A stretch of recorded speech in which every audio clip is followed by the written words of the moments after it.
everyone. Welcome back to the show. Today, we're going to do a Friday mashup and give you all the big and weird stories going on this week. And there's quite a few of them. So I'm just going to start with the big story that seems to be the only damn thing the mainstream news wants to cover, which is Biden's impending doom. Um, so Speaker of the House, Kevin McCarthy, finally announced that they're going to move forward with an impeachment inquiry on Biden. And this comes after Congressman Matt Gaetz started questioning Speaker McCarthy's inaction on not just this, but numerous matters.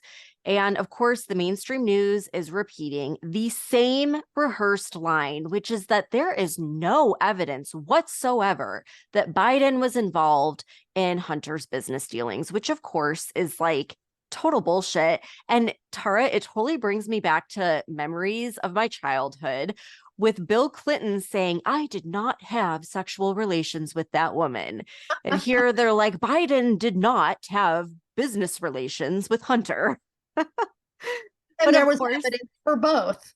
right. And like there is evidence, there's a lot of evidence. And the reason they're starting with an impeachment inquiry instead of going like straight to voting on impeachment is because this is going to give Congress the power to get all of the bank records so that it's right there, crystal clear. No one can deny it. And that will link Biden allegedly to the money that was coming in from China, the Ukraine, Romania, and whatever other shady business dealings they had. So once they have all of that rock solid evidence in place, then they're going to vote on impeachment.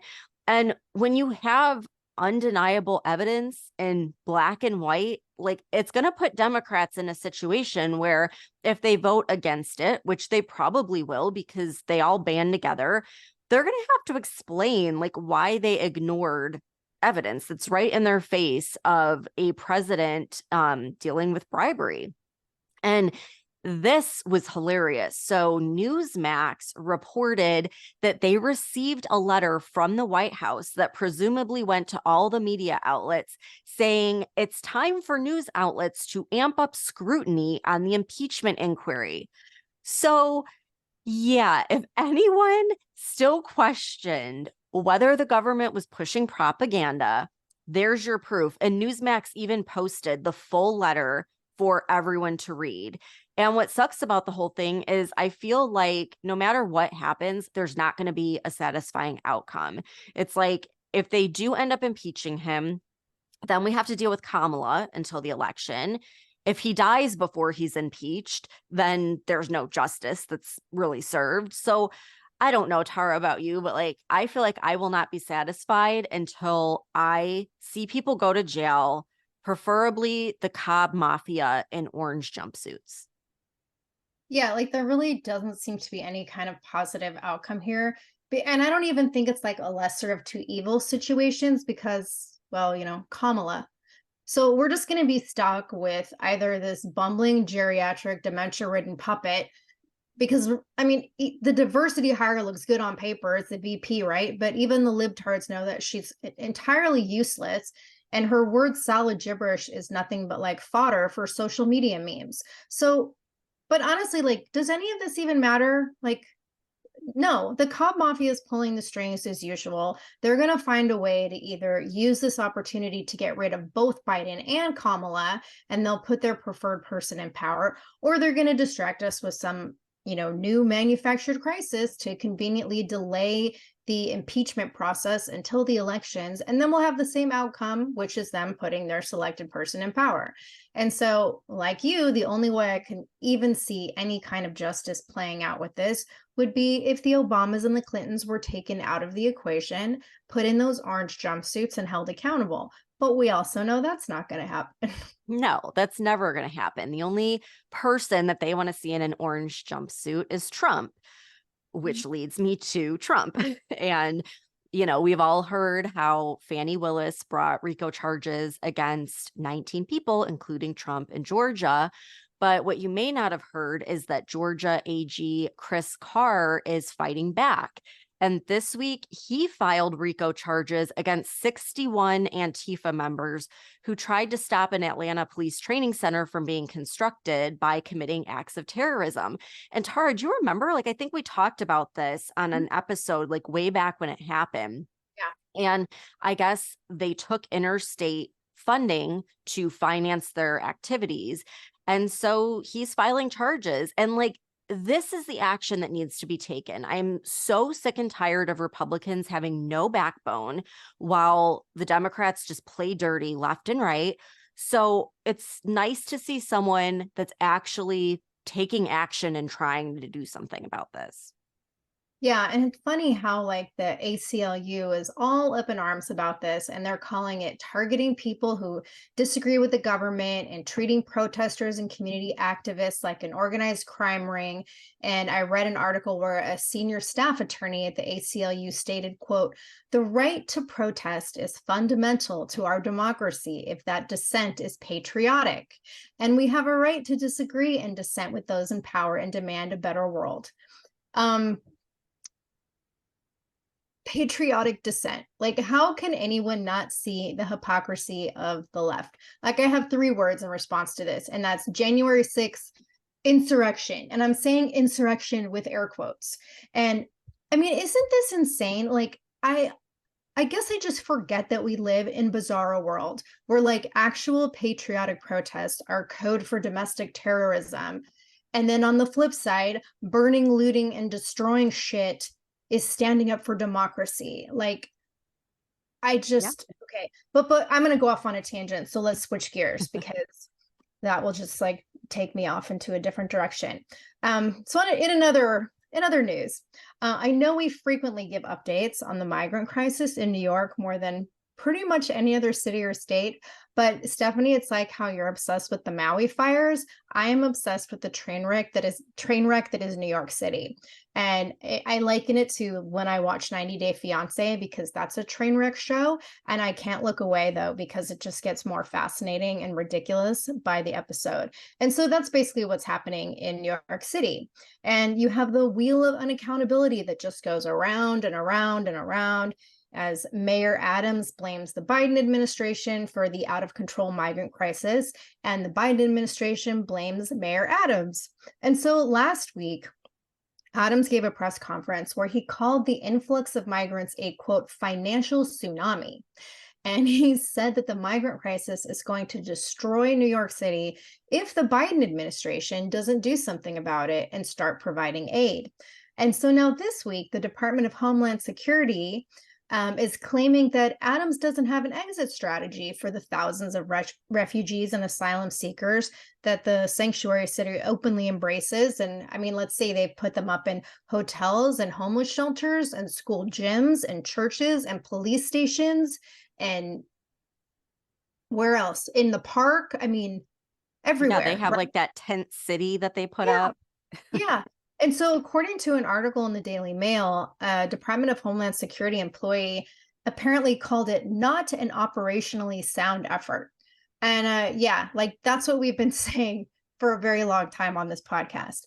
And then, meanwhile, you have the natives growing restless because New York residents are sick of this shit and they continue to protest the influx of migrants. And I think it was just last week or maybe the week before we were talking about how Mayor Adams opened all these shelters in the 5 boroughs to house migrants. And I guess he opened up like 200 shelters. And I don't think we mentioned this part, but protesters showed up outside of his residence at Gracie Mansion. And they, like city residents, and they were demanding that the shelters be closed to migrants.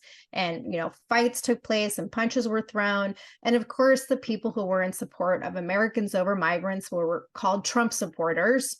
And some woman tried to burn the American flag, and the cops who were there were called the white supremacists NYPD. And it was basically a total shit show, and it had absolutely no impact on the migrant crisis. I would And love to see how many of those people took a migrant home with them to give them shelter.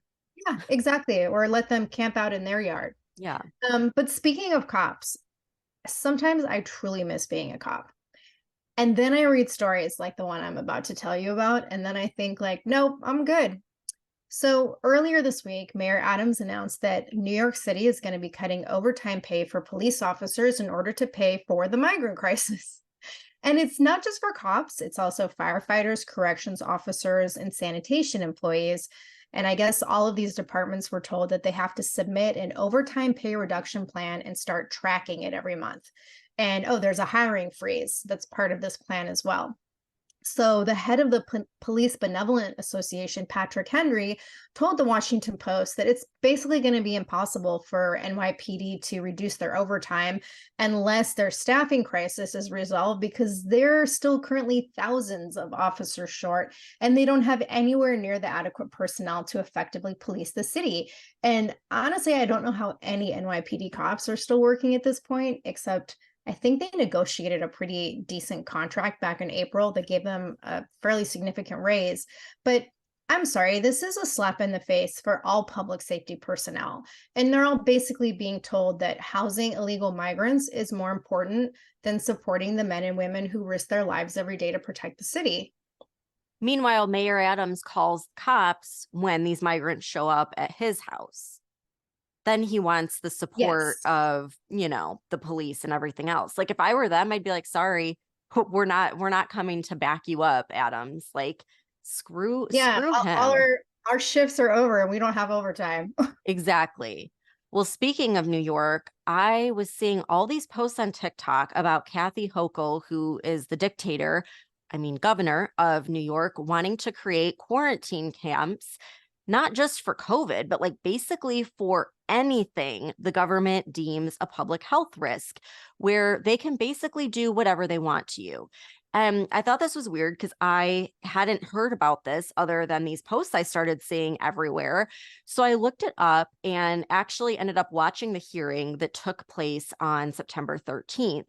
And the one article I was able to find was from the rochesterfirst.com that said in July, Senator George Borrello and other plaintiffs won a lawsuit against Governor Hochul and the State Department of Health on a regulation that would allow the Commissioner of Health to issue isolation or quarantine orders to control the spread of a communicable disease. And a verdict was ruled against the Hochul administration, striking down the regulation. And then New York Attorney General Letitia James, the same lunatic going after Trump, filed an appeal to overturn the ruling on behalf of the Hochul administration and the Department of Health. So after the hearing, like this hearing that was on the 13th, which was the appeal, Senator Borrello gave a statement outside the courthouse saying, quote, "If we don't stop them here, this goes on to other things and it goes to other states. And it really crumbles the foundation of our nation, which is individual liberty." End quote. And the front of the courthouse was filled with people carrying signs saying no quarantine camps. And I guess it's expected that the judges are going to take a few months to reach a decision on this. And like I said, when I tried to find info on this, no big news articles came up. And the things that did come up said that these quarantine camps were just rumors, according to the quote experts. Well, I'm going to go ahead and play a clip directly from the hearing itself so you can see why you can't trust the news or fact checkers and decide for yourself what this is. Regulation says they can knock on your door with no due notice and they can hand you an isolation or a quarantine order. Ex parte, no hearing, no due notice, no right to have an attorney before you get locked up or locked down in your house, no right to contest any sort of evidence against you. There is no evidence against you because there's no hearing provided in Rule 2.13. It says you have the right to an attorney and judicial review after you're locked up, right? It's guilty until proven innocent. It's tremendous. We understand that. Okay, sorry, getting a little emotional. Sorry. So just one other thing on the conflict between the rule and the law, Section 2120 of the public health law, is that the law clearly says that yes, you are infected, and yes, you are a public health threat. You can't or you won't comport yourself in a manner to protect those around you. Then they can issue an isolation or a quarantine order and put you into a hospital for care so you can get better. That is not what the rule says. The rule says the Commissioner of Health can pick any place that the Commissioner of Health wants to put you. You have no say. And including the words residential or, quote, residential or temporary housing.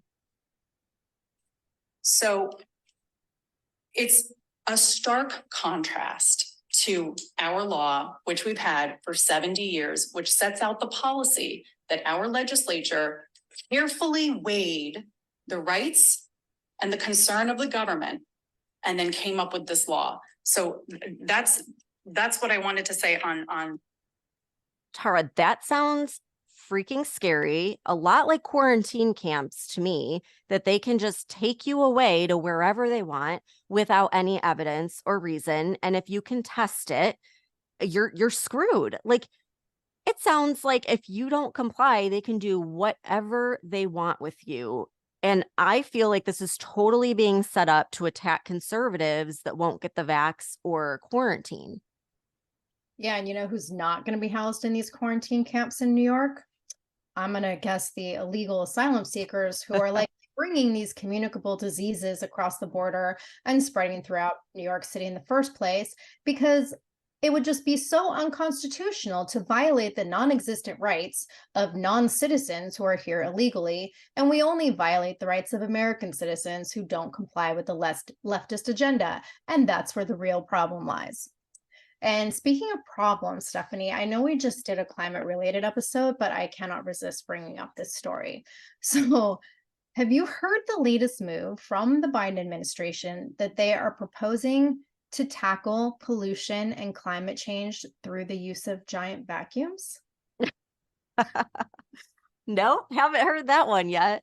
Yeah, well, this came out in an article in the Washington Post that the Department of Energy wants to use giant vacuums to slow global warming. You heard that correctly. Vacuums to slow global warming. So the Biden administration is proposing, or has proposed, a $1.2 billion plan to basically suck pollution out of the atmosphere using enormous vacuums. And then all of the pollution is going to be buried in the ground. Wow. And I'm wondering, like, is this a new trend or something with burying? Is this like satire? Like, what the hell? I know, like last week you talked about how Bill Gates wants to chop down trees to prevent climate change and bury them in the ground, and now we want to bury air pollution. So, I mean, I guess that would make sense considering that this administration tries to bury and hide pretty much everything.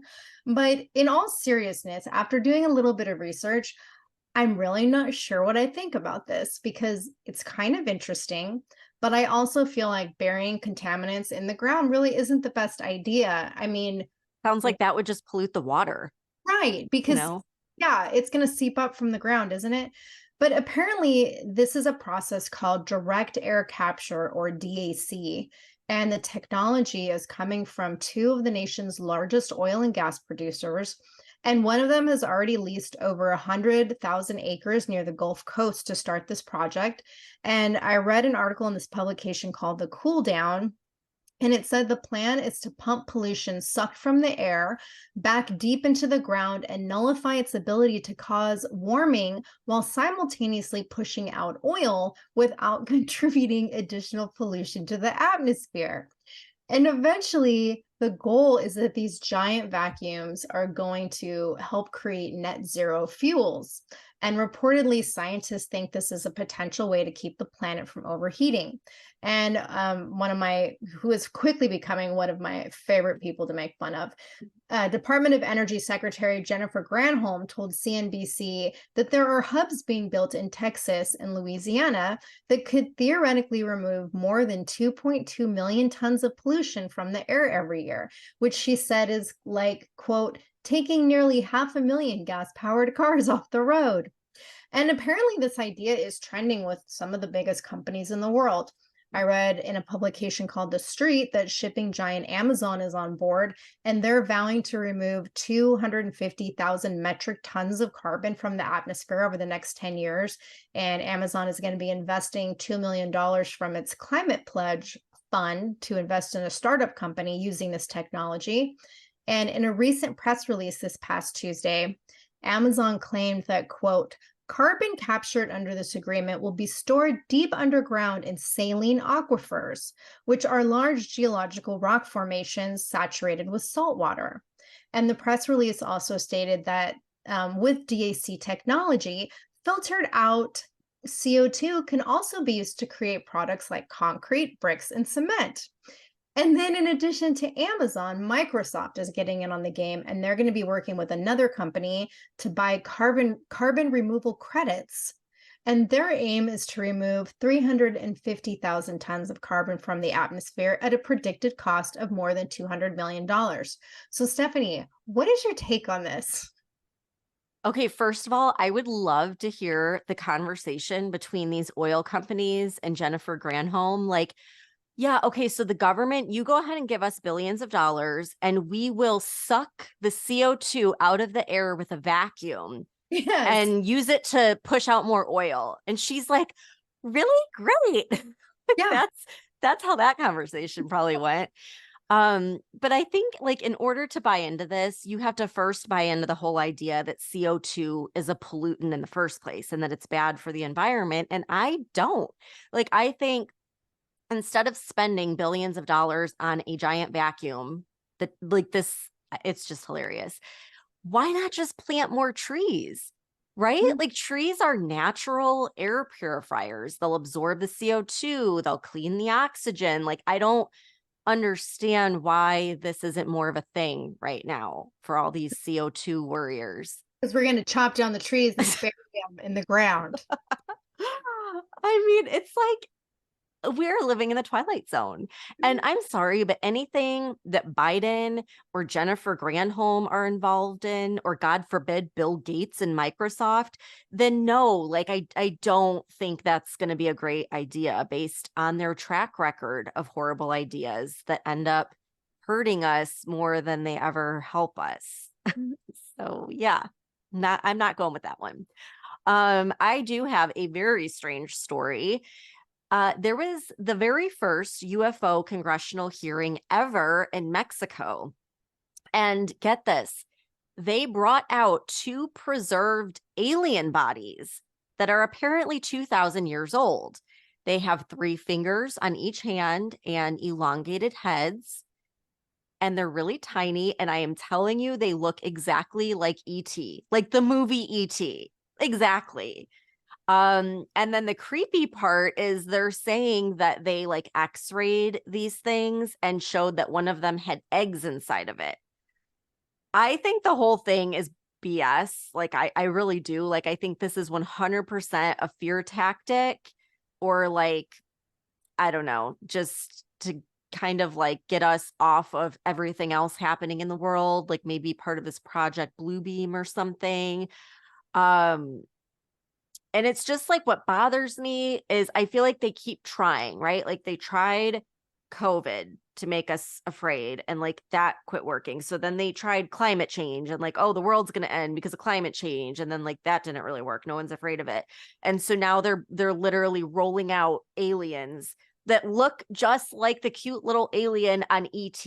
And I'm sorry, I'm not scared. What do you think, Tara? Are you like buying into this whole thing? If this was coming directly from our own government, I would say definitely a fear tactic or a distraction. But this is coming from Mexico. So, like, what's the angle here? And why now? Because according to the New York Post, the hearing revealed that these alleged alien bodies were found in 2017 in Peru. So, why are they coming out now in 2023? And I guess Mexican scientists have tested the DNA and they're claiming that it's 30% unknown and not part of our terrestrial evolution. Again, why now? And I read in American military news that this congressional hearing was focused on the Aerial Space Protection Law, which would make Mexico the first nation in the world to publicly acknowledge an alien presence on Earth. But at the same time, earlier this month, the Pentagon launched a new website where Americans can see the declassified videos and pictures and other information related to the UAP cases that we talked about this a couple weeks ago, I think, where all of these classified cases have been now approved for release to the general public. And again, the timing, like, why is all this stuff suddenly being declassified now after years of denial and silence and, the alien cover-ups? Like, who the fuck knows?